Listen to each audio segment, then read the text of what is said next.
Estamos aqui com a presença do professor Salésio D'Agostin, professor Giovanni D'Agostin, professor Cristiano Bucor, todos contadores, todos trazem informações importantes e agora, neste momento do ano, nós temos aí as declarações de renda, declaração de renda pessoa física, declaração de renda pessoa jurídica. Mas como está em mais emergência a declaração de pessoa física, nós vamos começar conversando com o pessoal aqui, os contadores, sobre temas que são importantes para nós, que tratamos aí com valores, com bens, com direitos, enfim, não é? E isso é extremamente importante na hora de fazer a declaração, ter uma assessoria, uma orientação fundamentada. Por exemplo, a questão das ações. Como é que funciona? Eu tenho ações, eu vendi ações. Como é que funciona isso? Como é que eu declaro isso? Tá?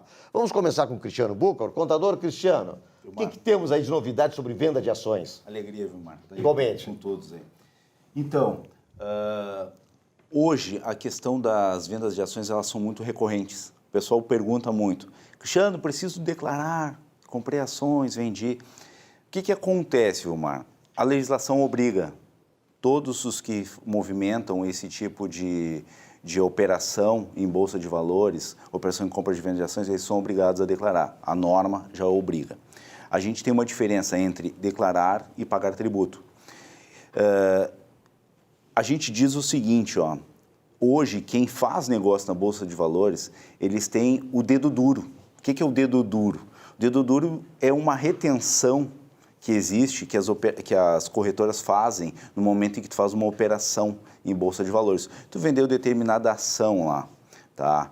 Essa ação, no momento em que tu vende, dependendo do tipo de ação, se é um swing trade ou um day trade, ela vai ter uma operação comum, no caso, ela tem 0,005% de retenção. Isso é o dedo duro, porque a Receita sabe que tu fez essa operação. Então, não adianta fugir, a gente tem que pegar e declarar. Para que possa fazer isso com tranquilidade, separar os documentos, levar para o contador ou se resolver fazer, a pessoa mesma, separa lá a nota de corretagem, as retenções, os comprovantes de pagamento, os DARFs, muito importante, porque o pessoal que faz esse tipo de operação, não é raro eles não pagarem mensalmente essa tributação e acabam deixando para o ajuste anual. O ajuste anual não é o momento do pagamento, ele é o momento, na verdade, de tu fazer aquele ajuste e pagar. Então, a pessoa, ela também tem acredita ter o pulo do gato. O que é o pulo do gato? Que determinadas operações, ela tem uma isenção.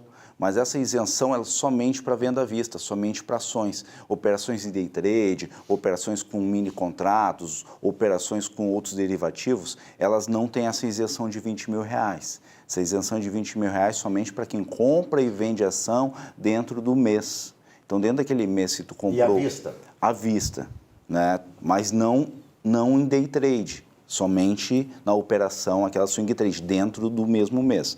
Então, existe essa questão. O pessoal pergunta, mas a tributação é a mesma? Não, não é a mesma. 15% vai ser para essas operações comuns, 20% operações day trade, então tem que ter um cuidado muito grande. Cristiano, mas como é que eu informo na declaração de rendimentos? Tem alguns campos próprios lá, né? Porque no momento que tu compra uma ação, não é só ação, ela pode ter o dividendo, né, que o banco distribui, a empresa distribui, tu pode ter o filhote. O juros sobre capital próprio. Né, que chamava filhote. O filhote. Então o dividendo, geralmente ele é isento, ele vai em um determinado campo da declaração. Juros sobre capital próprio, ele já tem uma retenção, então ele vai em outra, né, outro momento da declaração. A própria ação, ela vai lá em bens e direitos. Então isso tudo ele tem que ser bem analisado e bem cuidado, porque hoje o bem e direito, tu tem que caracterizar ele, discriminar ele, CNPJ, valor, quantidade. Eu comprei ações em vários momentos e tem que se preparar esse cálculo, porque aí tu vai ter que informar em preço médio, né? Porque eu posso ter comprado uma ação a R$10 e depois eu comprei ela a 15, uma quantidade, como que eu informo?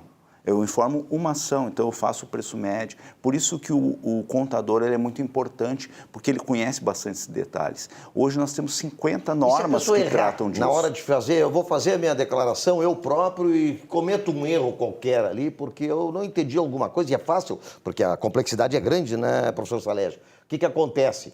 A gente tem o Instituto Retificação. da retificação. Então, isso aí ele pode ser feito em qualquer momento. Mas tem que ter cuidado para fazer no momento certo, senão tem multa, né, perfeito. Depois. Não, e tem que cuidar porque se a empresa o contribuinte já está em fiscalização, essa retificação não vai ter efeito. Então, é aquilo que a gente falou naquele primeiro momento. O pessoal compra a ação, vende, tem um resultado positivo e aí não declara.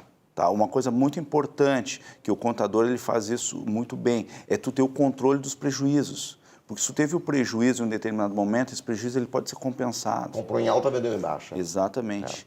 Então, é um resumo muito rápido, Vilmar. Mas é importante para saber o seguinte, não é tão simples assim. Tá? Temos então, muito assunto. Tem que ter cuidado com isso, né? Assunto. Assim como outros assuntos. Por exemplo, venda de imóveis residenciais, também é uma outra coisa complexa, né? Contador Giovanni D'Agostini. Senhores, primeiramente, uma satisfação estar participando dessa mesa. De fato, quando o sujeito vende um imóvel residencial, tem que estar esperto com o leão, não é? O que é o ganho de capital, né? O ganho de capital é a diferença entre o preço de venda do imóvel com o preço de compra dele. E são duas variáveis importantes, especialmente a questão do preço de compra, né? Porque muitas vezes a gente pode ali agregar aplicações no preço de compra, que aumentaria o preço de compra e reduziria o lucro na operação, né? O ganho de capital. E sobre o ganho de capital, aplica-se uma alíquota do imposto de renda e que, via de regra, teria que pagar o imposto no final do mês seguinte da operação, não é? Quando o ganho de capital for superior a até 5 milhões, é 15% a alíquota, né? Então, foi instituída uma tabela progressiva das alíquotas do ganho de capital e que pode variar entre 15% até 22,5%, né? Mas, via de regra, as pessoas que compram e vendem imóveis, via de regra, não têm um resultado superior a 5 milhões, então, parte da premissa que geralmente seria 15% a tributação do ganho de capital, que né? É a primeira sobre faixa. A venda dos imóveis, que seria a primeira faixa. Certo. Não é? O que acontece? Quando o sujeito vende um imóvel, primeiramente é importante, né, procurar um profissional para dar as devidas orientações, porque existem várias formas de se enquadrar em regimes de isenção. Então, o sujeito vendeu um imóvel, pergunta, é o único imóvel que a pessoa tem? É o único imóvel. O valor da venda, qual é o valor da venda desse imóvel? É até 440 mil? Então, o sujeito está isento. Está na faixa de isenção. A faixa de isenção do ganho de capital na venda desse imóvel, não é? Vendeu o imóvel, a venda decorre de uma desapropriação para a reforma agrária? Então está isento do ganho de capital, né? Eventualmente, se o valor da venda do imóvel for até 35 mil reais, um valor baixo, mas também estaria isento. Mas ainda existe uma outra possibilidade de isenção, que é, por exemplo, o sujeito vende um imóvel residencial, e no prazo de até 180 dias ele aplica o fruto da venda desse imóvel residencial na aquisição de outro imóvel residencial. Se ele não obteve esse benefício da isenção nos últimos 5 anos, ele pode adjudicar dessa isenção, né? Então, aí tem alguns questionamentos. Bom, eu vendi um imóvel residencial e no prazo de 180 dias eu apliquei o resultado dessa venda na aquisição de outro imóvel residencial, mas eu apliquei valor menor do que o da venda. Como é que funciona, meu contador? Não, aí tu vai ter uma isenção parcial. Naquela parcela... Vai ter uma isenção parcial. Da compra, né? Um outro questionamento que as pessoas muitas vezes têm dúvidas, não é? Bom, eu vendi um imóvel, mas eu recebi em parcelas, eu não recebi à vista. Como é que eu faço? Eu tenho que oferecer a tributação pela venda ou pelo recebimento? Regime de caixa ou regime de competência? O regime, nesse caso, é caixa. É regime de caixa, claro. Não é? Vamos imaginar uma hipótese. Bom, eu vendi um imóvel residencial e eu comprei uma vaga de estacionamento, só uma vaga de estacionamento num prédio residencial. Eu tenho o benefício da isenção? A Receita Federal diz que nesse caso não tem. Não, porque pode alugar a vaga, porque pode ser uma vaga para fins comerciais. Uma outra dúvida muito comum, não é? O sujeito vendeu um imóvel residencial e o dinheiro obtido na venda, ele vai construir uma casa residencial. Pode ou não pode obter a isenção do imposto de renda? A Receita Federal tem entendimento de que não pode. Não pode? Não pode. Tem que poder, né? É lógico. Né? Uma outra dúvida nessa operação. O sujeito vendeu o imóvel residencial e com o dinheiro ele quitou um financiamento imobiliário que ele já tinha. E aí nós temos uma questão jurisprudencial nesse tema. A Receita Federal diz que não pode. Todavia, o STJ diz que pode obter isenção. Então, são N fatores que é muito importante quando o sujeito pratica essas operações, buscar um profissional, um contador, de preferência, que possa auxiliá-lo. Menos aquela história de vender o imóvel por um valor e declarar outro na escritura, porque esse aí é dinheiro frio e aí sim, aí a lambança é grande, né? Não, aí a gente está falando... Nós temos agora mais um outro assunto aqui que é muito importante também, o professor Salés vai falar sobre, e nós não vamos esgotar esses assuntos aqui, nós vamos trazer mais vezes, tá? Então, assim, professor Salégio, a questão é complexa, tá? Ganho de capital, custo, como é que funciona esse negócio?